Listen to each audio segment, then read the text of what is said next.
Bonjour et bienvenue dans notre nouvelle émission Ciné Hebdo. Je suis Johanna Alice. Comme vous l'avez deviné, nous vous donnerons toutes les dernières actualités hebdomadaires du monde du cinéma à partir de Kinshasa. Cela va des dernières sorties en salle, des scoops les plus fous de l'univers du 7e art. Alors, nous allons commencer par le storytelling, à travers lequel vous découvrirez toutes les dernières news de cinéma dans le monde. Ensuite, nous vous montrerons en exclusivité des extraits de films qui ne sont pas encore sortis en salle. Et un peu plus disjonctés, nous vous montrerons les vidéos buzz qui cartonnent sur YouTube. Ensuite, nous vous ferons découvrir tout ce qui se passe d'intéressant et d'original dans le cinéma en RDC.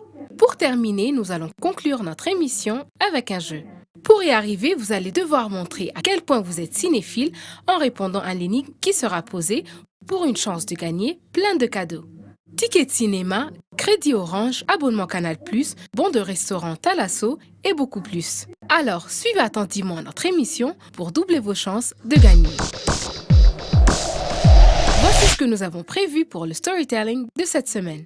Les petits meurtres d'Agatha Christie. Se pourrait-il que la série française s'arrête bientôt? En tout cas, c'est ce qu'affirme Samuel Labarthe. L'acteur franco-suisse a dévoilé lors d'une interview que la série qui passe sur France 2, dont il détient la vedette auprès de Blandine Bellavoir et Élodie Frank, s'arrête l'an prochain. La raison? L'acteur informe ses fans et le public qu'il aurait simplement d'autres projets et ambitions qu'il aimerait poursuivre.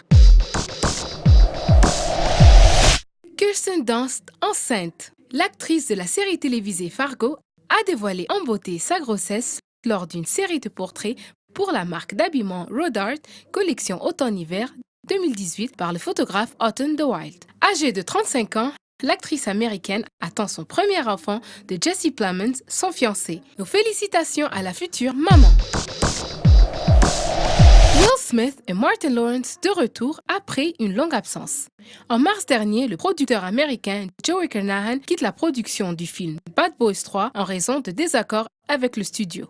Selon les sources, Bad Boys for Life pourrait finalement être de retour avec l'arrivée de deux nouveaux réalisateurs, Adel El Farhi et Bilal Fallah, deux jeunes Belges inconnus jusqu'à présent du grand public. L'interprète de Deadshot dans Suicide Squad l'a confirmé lui-même à BBC Radio 1 Extra. Le tournage est prévu pour le mois d'août prochain. Les extraits de films de cette semaine. Criminal Squad. Un gang de braqueurs décide de s'attaquer à la réserve fédérale de Los Angeles. Une banque impossible à cambrioler, mais leur plan est perturbé quand Nick Flanagan, un policier qui les traque depuis longtemps, se met à leur poursuite. Une lutte sans merci commence entre les voleurs et leurs traqueurs.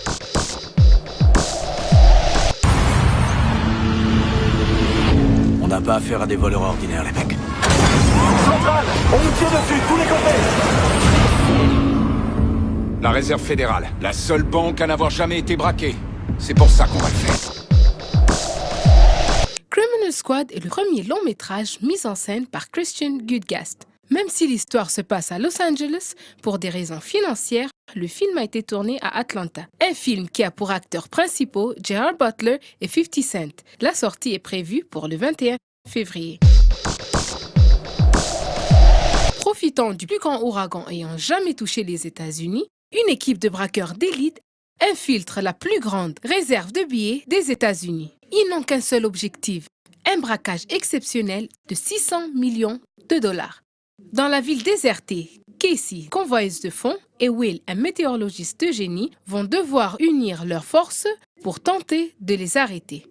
Un film de Rob Cohen avec Toby Kebbell, Maggie Grace et Ryan Quentin. La sortie est prévue pour le 28 février. Passons au fun. Regardez cette vidéo d'un éléphant qui traverse la frontière entre le Laos et la Chine à la recherche de nourriture dans les villages voisins. La scène a été filmée grâce à des caméras de surveillance sur place.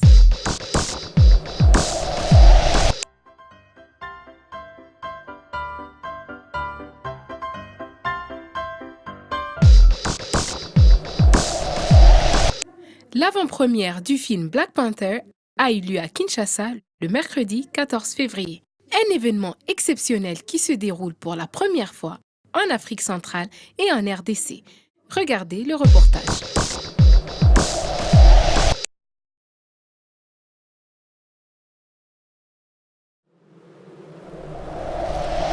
dire, Black Panther, en gros, c'est le pays le plus avancé technologiquement au monde. Ils n'ont jamais subi le courroux du colonialisme, ils n'ont jamais subi l'influence étrangère, donc c'est un pays qui s'est vraiment développé par eux-mêmes.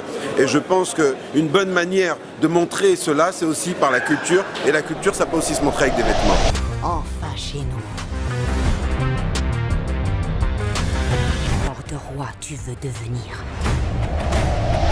En tant que designer, évidemment, j'étais vraiment omnibulée. Je me suis dit, oh mon Dieu, combien de temps de travail, combien de temps d'imagination, de réflexion. C'était vraiment super. Aujourd'hui, si nous avons invité tout ce monde, c'est parce que c'est une avant-première.